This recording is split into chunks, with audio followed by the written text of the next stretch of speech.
Does this look familiar in downhill switchbacks?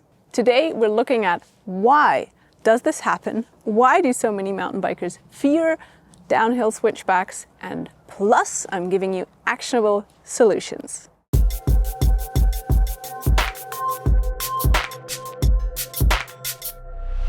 Welcome, it's Coach Roxy. If you're already riding downhill switchbacks confidently, then this video is not for you. But before you leave, drop me a comment and let me know if you'd like a future video on advanced switchback techniques.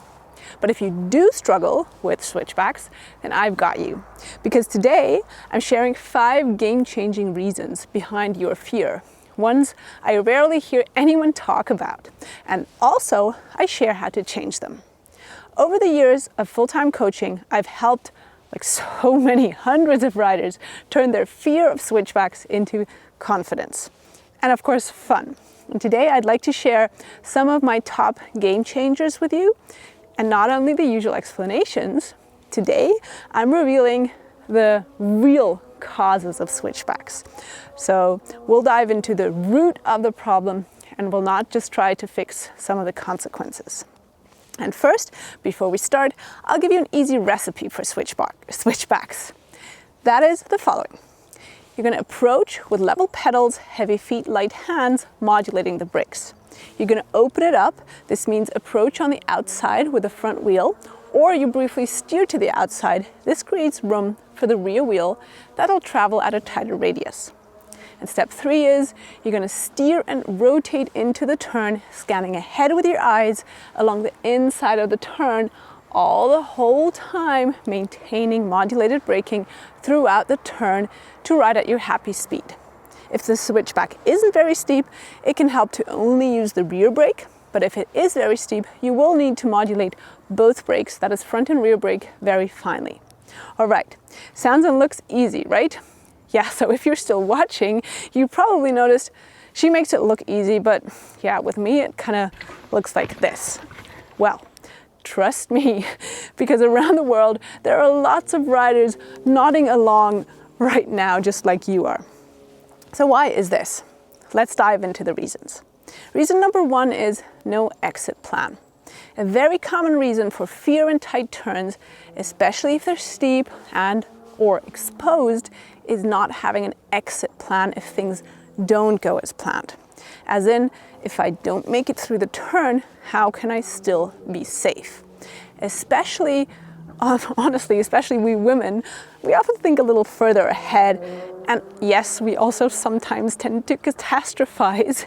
But the thing is, we're naturally wired to assess risks more cautiously, and we're biologically wired to prioritize safely and plan ahead rather than diving into uncertain situations. So no offense, guys, it's just how women brains work biologically in comparison to men. Many men can also have these issues in switchbacks, but I'm just saying that we women have these issues more often due to our physique and the way our brain works. So what's the result?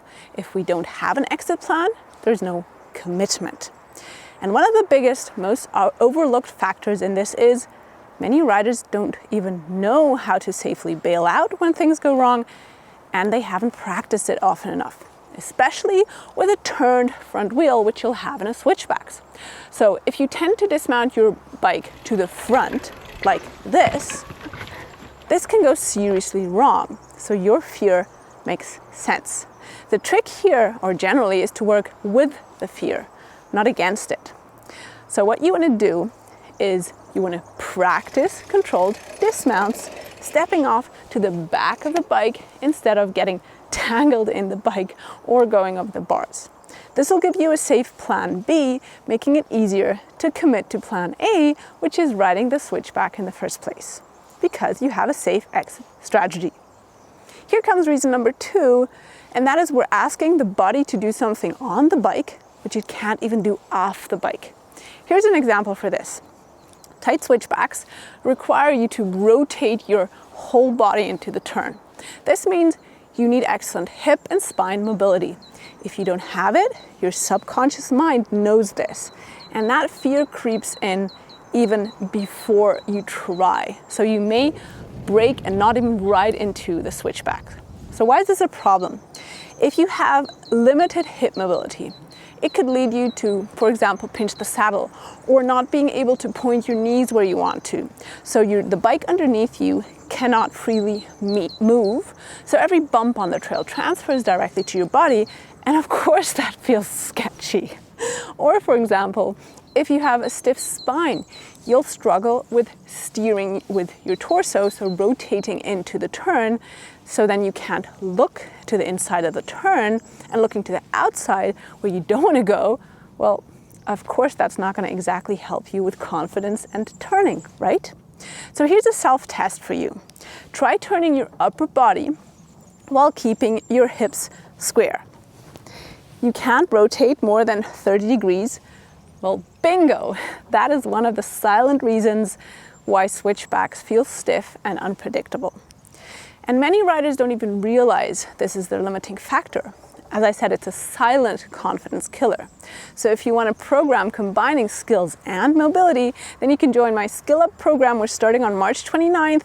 It's linked here and I'll also linked it below, where I combine technical skills with mobility work to get you prepared for not just switchbacks, but generally technical, gnarly trails. Here's another example for your body being the limiting factor, and that's not having enough core strength. Many riders, again, especially women, we do tend to have lesser strength in our core, struggle with core strength. And it's essential for fine-tuning control while braking through a turn. Yes, you want to be able to do that because in the beginning you will be slow, and that's okay. And honestly, even younger and muscle-packed men often face the same issue because they often have very heavy shoulders without the fine coordination to match. What's the solution? Strength training, specifically for mountain bikers, and this doesn't need to be in the gym. Again, check the pinned comment because it's also part of my Skill Up challenge. Let's go to reason number 3, and that is not being confident at being able to hit a desired line. In my full-time coaching career, I've worked with so many riders who don't feel confident holding a line, like even when it's just a line painted on the ground. They lack balance, they lack timing, they lack coordination, but these are foundational skills for switchbacks. If balancing or holding a line on a flat, safe surface feels sketchy, why do we expect it to suddenly click when there's a drop-off or we need to hit a really tight switchbacks, which is nothing else than hitting a line? So why do we expect it to work when it's steep, chunky, exposed, and there is a serious probability of getting hurt if we don't hit it? So serious question. Have you ever tried riding a tight switchback smoothly on a slightly sloped area, like a grassy area, a switchback simply marked with ropes or cones? If you can't hold your line and ride that switchback in that safe environment, why do you think you'll manage it on a steep and maybe also chunky trail, right? So here's the solution. Practice track stands and riding narrow lines and the switchbacks I mentioned. If you want my structured safe drills for this, then check out the link in the pinned comment.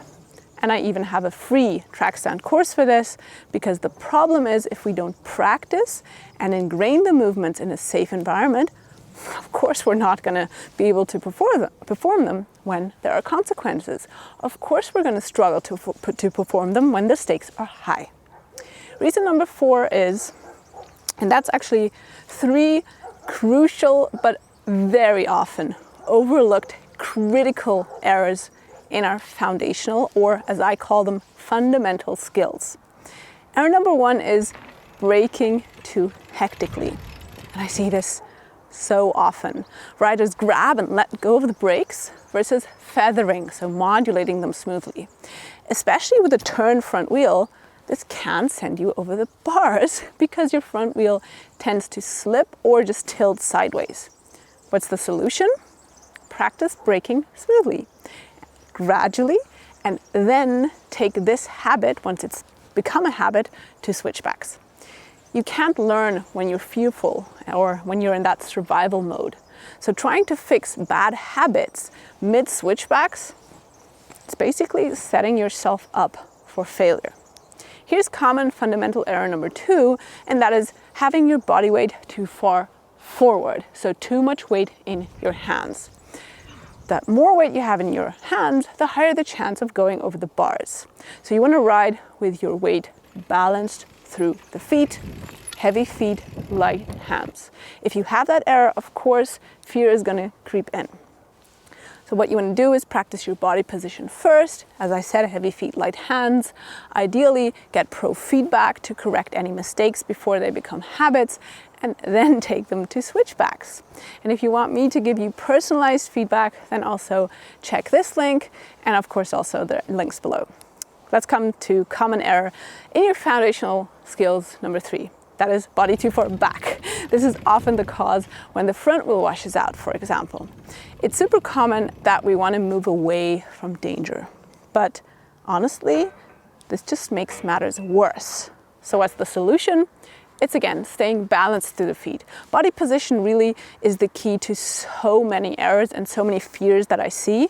So correcting and working with your body position is going to be the game changer, not just for switchbacks, but it's actually one of the most common errors that I see in switchbacks that cause riders to plateau, to wash out with the front wheel, or to even go over the handlebars.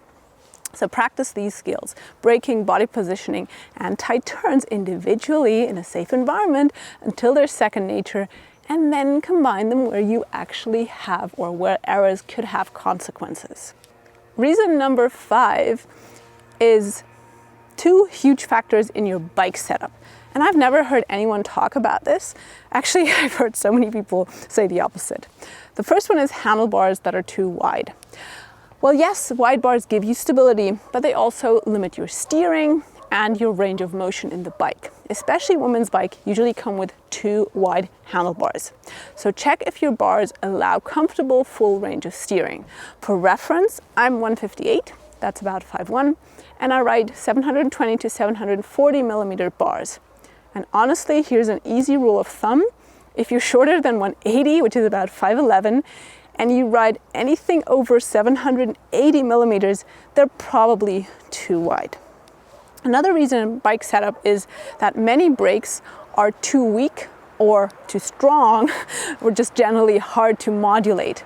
And in my experience, brakes on many women's bikes or beginners' bikes are really basic. So many of these stock brakes, they lack power or good modulation, and they just require too much hand strength, and that makes it super hard to modulate it over a long ride, or they're just generally really hard to modulate.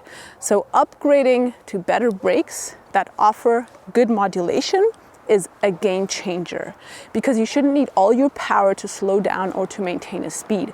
You want to have, as I said, heavy feet, light hands, and if you're really hard on the brakes, it makes it super hard to use your arms as your natural suspension. Okay, here's a summary.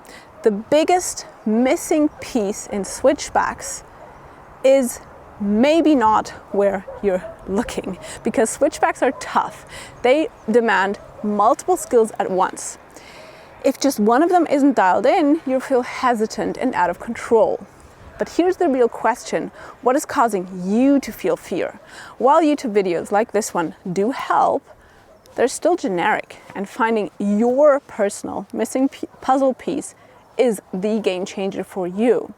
So we just scratched the surface here in our videos because we need to keep the videos rather generic. But if you want to find your missing puzzle piece, you can work with me personally on your doorstep. So I really hope we can find what's keeping you back at the moment. Watching this video several times and practicing, trying all of them out will, however, already help.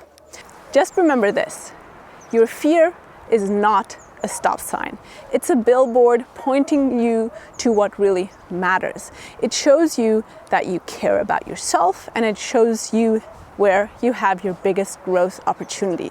So listen to it, work with it, learn from it, and use it to level up and gain confidence, both on and off the bike.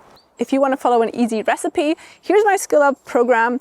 And if this video helped you, hit share, drop a comment, because this will help the algorithm show it to riders like you. Which tip hit home the most for you? Let me know below. Thank you for being here till the end. Much love. Goodbye.